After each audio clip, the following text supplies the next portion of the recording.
Here,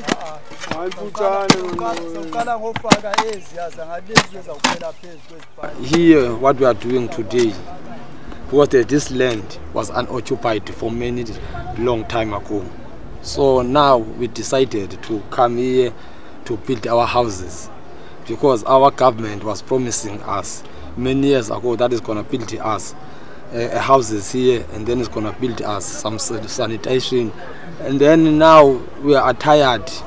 So that is why today we decided to build our houses, because the problem is we are living on the small shacks whereby we are too many family.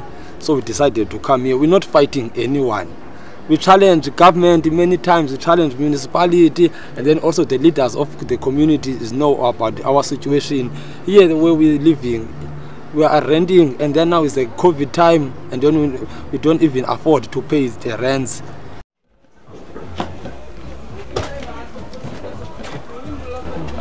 Ons is besig, ek kan nie sê jy moet land inwyse nie, maar ons is besig om vir onsself properties te stiek. En ons glo dat almal equal rights en justice wil hê. Ons wil nie 'n colored cause en white people dinge nie. Ons soek vir unity in ons communities. Ons wil eenheid hê. En ek is al 28 jaar in die Kaap, en ek kan nie sê dat ek iets own vandag het.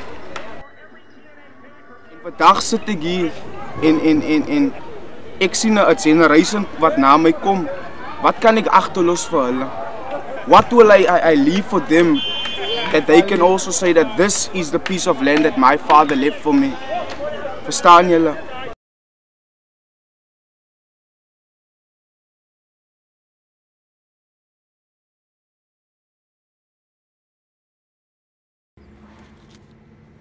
As white South Africans, we've been heavily programmed for decades to believe in a certain way, and you know, the moment that you bring in poor people and then black people into an area, there's a perception that the value will drop. I think it's just way deeper than what we see at face value. There's so much more that has to go into an action like moving a group of people into another group. There's a lot of steps to that process in order to make it fit, and that's not happening. And so people are immediately fearful. We need houses. We don't have houses, most of us. We're renting. An example like me, I've been here since 97. But I've got no house, and I've been living in this place since that time. I mean, it's a struggle for us, especially for our children. Not only for us, we've got children now. We've grown up in this place, but the problem is now we're not doing this for us anymore, because we've lived with this for years. We're doing this for our children, because we've got children, we've got school here. Every day after school they play in this place, and that's where we throw our dead stuff and everything.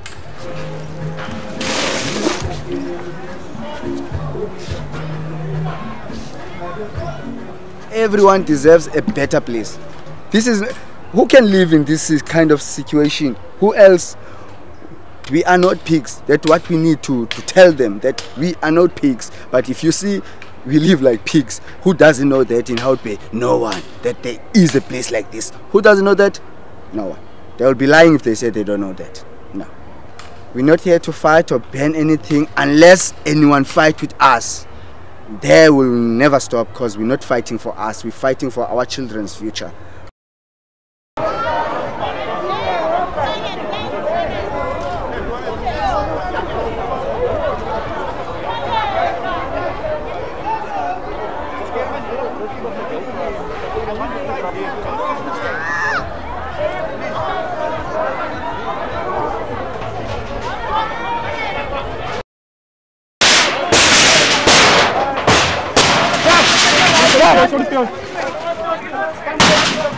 Don't stand there.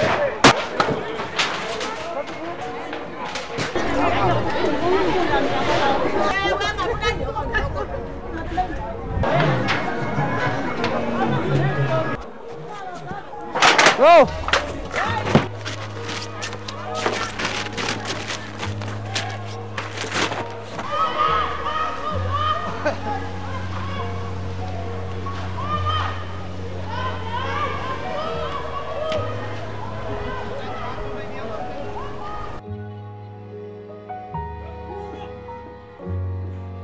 I think the reason why people decided to do this is because of they said yesterday that they will have a big meeting on Monday, and instead of the meeting they came and broke the houses.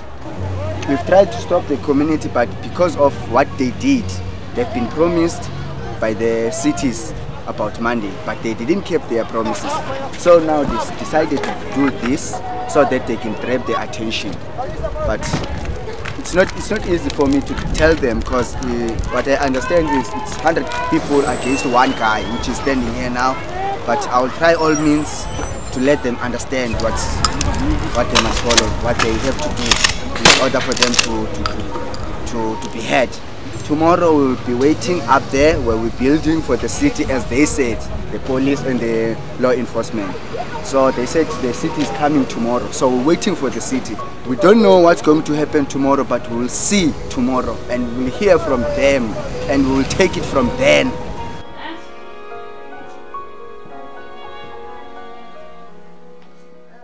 Again, I understand. I would also take to the streets and start burning stuff if you try, you whisper, you talk, you shout, and then nobody listens to you, so you're gonna take it further.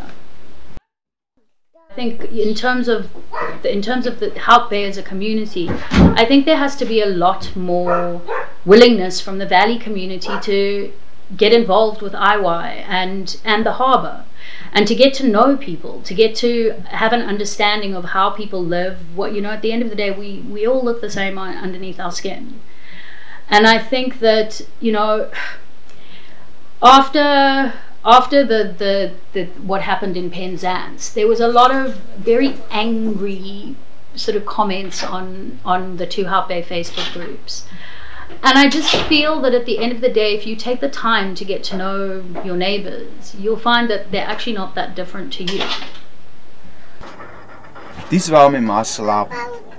Dis waar my ma kos maak. Dis waar my ma eet.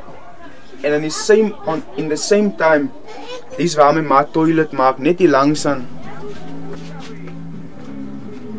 Soos julle kan sien hier agter my, dis die spot wat ek vir myself gestiek het vanoggend.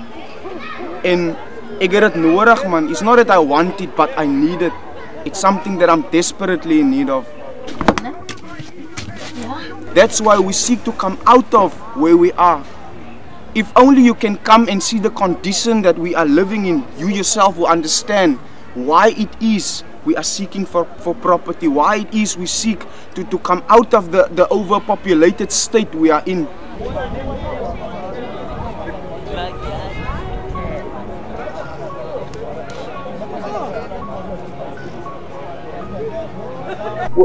What we're seeing at Penzance is really just protest. It's a way of saying, listen, nobody's hearing me, and I'm just gonna knock up a shack here in protest. And I think it was Martin Luther King who said, riot is the language of the unheard. And I think what we're seeing here is exactly that, is that this is simply a protest. Nobody wants to live in a shack, but until we begin to adopt a system where we begin to integrate people properly, this is going to continue. And the reaction of fear turns into hate very quickly. Here in Hout Bay, we're not separating. We are one Hout Bay. So we are united Hout Bay. So I don't think that thing of process to each together is making any difference, because Hout Bay is one.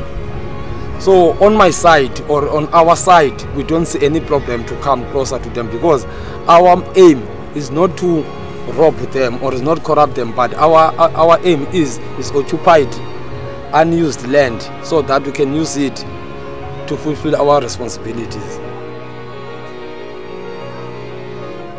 But there's a sort of idea when people protest. I mean, there were a lot of comments, oh, it's the last time I give anything to IY and I won't do anything to help them. But your help doesn't come with a condition, and at the end of the day, I'm pretty sure that 99% of us in the same position who didn't have been kicked out of our houses because we couldn't pay rent, have families, would also go and find a piece of land to put something up, to put a roof over our kids' heads. I sure as hell know I would. I believe very strongly it's my responsibility to give back, because everything I've had is, you know, I've had access to better education, my parents had better jobs, because I'm white, not because I necessarily did anything to earn it. And I think it's my responsibility to give back, to make, you know, I don't feel guilty, I can't feel guilty, but I also feel that I can affect change.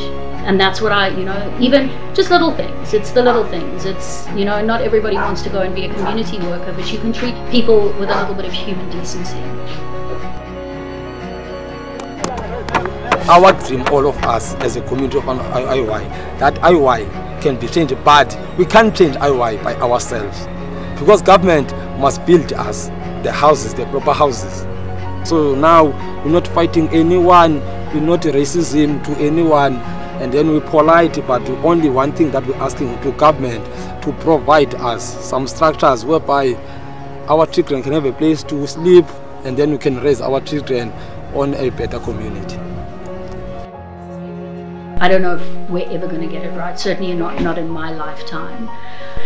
And you know, I'm a big believer in, you know, rubbish filters from the top down. And things like land, you know, we need the government to get their stuff together before, you know, we can do anything on a micro level. If we're able to sit and we're able to discuss our lives with each other on an absolutely open and inclusive level, that's freedom. What we have here is not freedom. We hide behind our big walls and we're scared of each other for no reason. And there's no opportunity to be able to actually get close to somebody and to be able to understand who they are and what they represent and more about their culture. We've got different cultures, we're different groups of people. We're all normal, but we have to try and find a way to have a South African normal. Unfortunately, in South Africa, the traditional have-nots are the majority. So for the rest of us, my feeling is pull your socks up, get on with it, and make this a better place. It's treating people like human beings, and you affect change that way because you impact other people. I'm not coming to the land to grab it, I can't say I own the land as like I buy the land. No, I fight for the land. I've struggled for the land, as I'm still struggling for the land. And I will keep on struggling. I'll keep on going forward. I will never stop.